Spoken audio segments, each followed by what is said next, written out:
Hey guys, it's your girl Jo here, back at you with another video. For those guys who are new to my channel, welcome. My name is Jo, and this is a channel where we have open discussions through books and film, and sometimes I do lifestyle, writing, and traveling related videos. As you can see from my background, I'm obviously not in my house, I'm over a family member's house, but I still wanted to film this video because I'm so excited. It's probably going to be my most controversial to date. I wanted to share with you guys my top 5 reasons of why I can't stand YA. Now, before I share those reasons with you, I also wanted to make a quick little announcement and say thank you so much for those of you guys who are newly subscribed to my channel, for those of you guys who are engaging in my old videos, and I get to correspond with you in the comments. It's just been so incredibly awesome, and I'm so grateful for each and every one of you. So as a present to you guys, I would love to do a 3,000 subscriber dedication video to you guys. So leave me a suggestion down in the comments of what you would like to see, whether it's a lookbook, Q&A, book recommendations video, or even a discussion. Depending on what it is that you would like to do, let me know down below, and I will choose my top favorite and I will shout you out in that video. YA is not necessarily a genre of books, but rather it is a targeted audience of who the books are selling to. This means that YA can fall into any genre. It can be romance or contemporary, it can be paranormal, it can be dystopian, it could be anything, but it's YA geared usually because it centers around a very young protagonist and has very adulterated material, might have strong language, it might have alcohol or drug abuse in it, or whatever it is. So that's what distinguishes YA from other pieces of literature such as children's or adult, but still with the buffer of it being geared towards younger people. Now, those of you guys who might be new to BookTube or have been on BookTube for a while, you might have noticed that majority of the books that are promoted on YouTube tend to be YA, and specifically YA fantasy and science fiction. Most of the BookTube viewers tend to be from the demographic of 14 and older. That is the reason why it is such a very popular genre, and that is the reason why it's also very much advertised by the bigger booktubers, BookCon and all that. It's this big money house behind it. Just like all of you guys, I was in love with YA. I started reading YA, I was maybe like 14, 15 years old. But I started to kind of wing off of YA when I read Divergent and City of Bones, and I started to realize that there are some really fundamental problems with these stories, and I started to notice it more and more as I continued to read YA, and slowly I started to stop reading it altogether. So with that being said, I'm going to start off with number 5, which is the disconnect of what young people are actually like. The protagonist is centered on a very young person, whether they're male or female. When you're in your adolescence, it's a quite confusing time. You feel extremely insecure. At the same time, you're trying to figure out who you are as an individual. You are in this in-between period of being a kid and being an adult, and your body's changing and things are happening, and you're slowly starting to lose your innocence. And that can be a very confusing time. I remember reading these YA books, it felt like a lot of these characters were actually quite older than their age. And it could just be that maybe our media panders to this, because if you would notice, if you watch TV shows or movies and they center around teenagers, usually they're played by people that are older, that are in their 20s or even close to their 30s. And so it could be this kind of disparity of what teenagers are actually like, which is why I think the film 8th Grade is getting so much praise. I haven't watched the movie yet, but I've heard nothing but great things. One of the biggest praises of that movie is that it actually portrays what an 8th grader goes through and how realistic it is. And so I think that this is one of the biggest problems with YA. They're given so much freedom that it's almost like they're adults themselves. The parents are aloof, they don't really have any consequences for their actions, they're drinking openly or doing drugs openly, or there is no capper on whatever action they're doing. So you see this a lot in Gossip Girl or Twilight or Divergent. It's very much that the kids rule themselves. One of the books that I think dives into this and how chaotic this can be is Lord of the Flies. These are kids that are like younger. They try to govern themselves, that it can quickly go into chaos because they're children and because they don't know any better, and there's so much that they have yet to learn. And I think that definitely a lot of YA writers can definitely take some cues from that piece of work. Which leads me to number 4, and that is the gender inequality in the portrayal of characters. A lot of things that tends to happen is whenever you have, for instance, a protagonist that most of the time is always a woman, it's not like she is a redeeming character or a great character or you fall behind her because something about her that you like, but more because all the other characters in the book are played down. So what tends to happen is a lot of times, and this happens a lot when you see them in teen movies, like in She's All That, or Clueless or anything, The protagonist is shown to have at least more sense or individuality compared to everybody else, and everyone else is a bland, washed out character.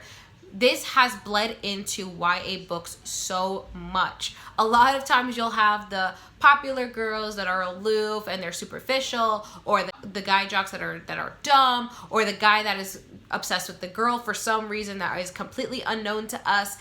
That is what I mean by the gender inequality. Like, especially a lot of times where you have a strong heroine, she's strong because maybe in compared to other women, she's not worried about her looks, or she's more physically superior.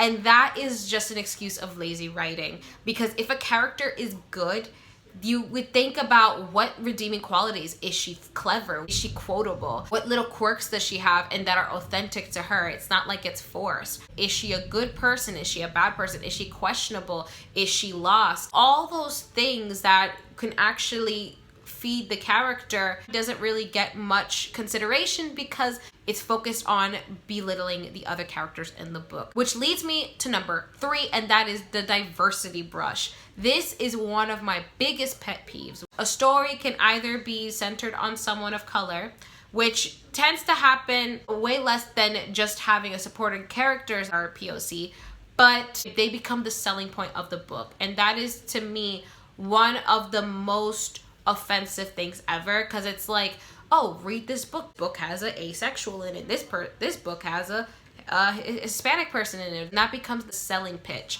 And most of the time, the POC is used as a token rather than actually having a really well fleshed out character. It's something that I think a lot of white authors have a hard time getting away from, and I hope that in the future it improves. Which leads me to number 2, and that is the glorification of mental illness. This is probably one of the worst things that happens in YA ever. Mental illness becomes a selling pitch for liking a character or making them unique. We see this in The Uncoming of Mara Dyer, where she's obviously someone that suffers through depression. She's someone that hears voices or whatever the fact may be, and all of a sudden it kind of goes away, or it's not the center point of the story when she meets I think the guy was Nate. I forgot what his name was, but it's her love interest. And that's something I could not stand, because it's like the fact that she was depressed made her an interesting character. Another example, Bella from Twilight. Like, her pining after Edward, that's seen as romantic, and then he gets back, and then all of a sudden her depression that she had when he's not there in New Moon is gone away. What's even more damaging about that is that because these are books that are geared toward young people who generally suffer through these same mental illnesses, it can also affect in the way that they deal with that mental illness, or the way that they think about their own mental illness. Another good example is Hazel Grace in The Fault in Our Stars. She's so depressed that she has cancer, of course, but again, it gets written off the minute she meets Augustus Waters. So I'm going to use The Hate You Give because that's the most recent YA book that I read.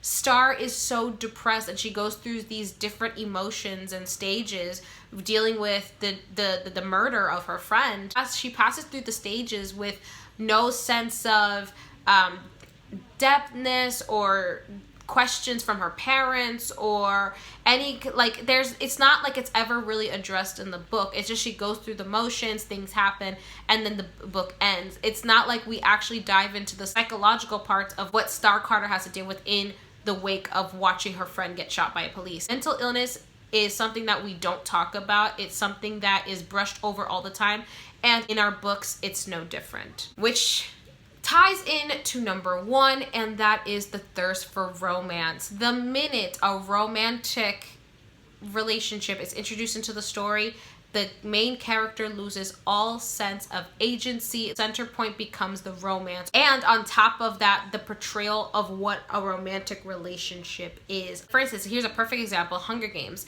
Katniss started off as such a strong character. Her agency was her sister and going in her place and fighting in the games and winning and surviving.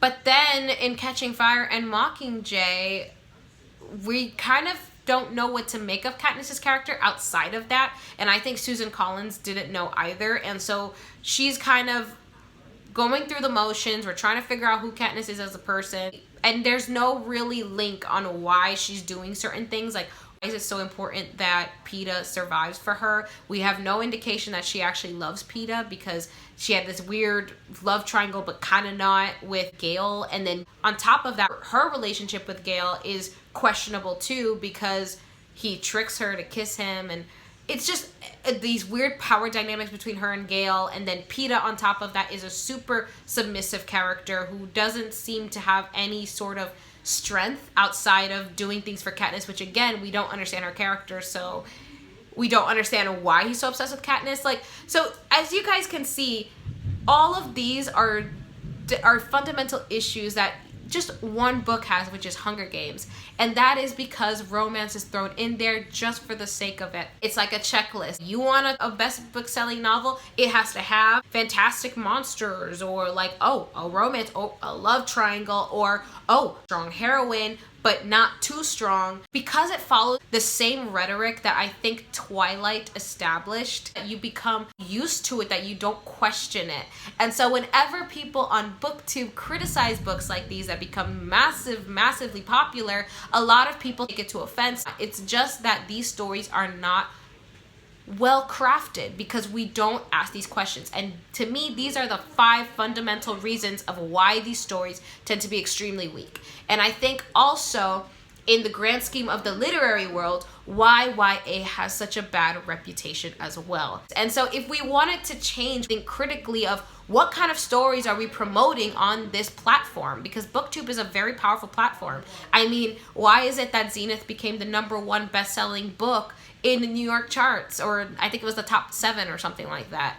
It's because of BookTube. It's because of the popularity. If we continue to promote these kind of books, they're going to be continued to be written, but if we question them, we'll get better stories out of them. Now, this is not to say that there is no great stories in YA. There have been great stories that have come out of YA fiction, but what tends to happen is a great book will come along every once in a while, and once that great book makes a success, it's a follow-up of many mediocre copycat stories that follows right behind it. We see that with Twilight and all the amount of books that came after Twilight. We see that with Hunger Games and all the books like Divergent, and that came after that. And City of Bones tried to establish itself, and that didn't work. And then of course the Maze Runner became a thing. So that's what tends to happen. You have something that sets the trend, and everyone tries to jump on the bandwagon to get as much money from it as possible until the trend dies down. That's how it's always worked. Let me know down below if you agreed with my list, if you agreed with anything that I said. This is not at me at all attacking people that like YA. You could definitely let me know down below why you like YA, maybe why you don't like it. If you ever considered any of these things that I mentioned before, please be nice in the comments. Everyone is entitled to their own opinion. This is just my own observation of what I've noticed within the YA, and I just wanted to share it with you guys. So anyway, thank you guys so much for watching. I hope you enjoyed this video, and I will see you guys next time. Bye.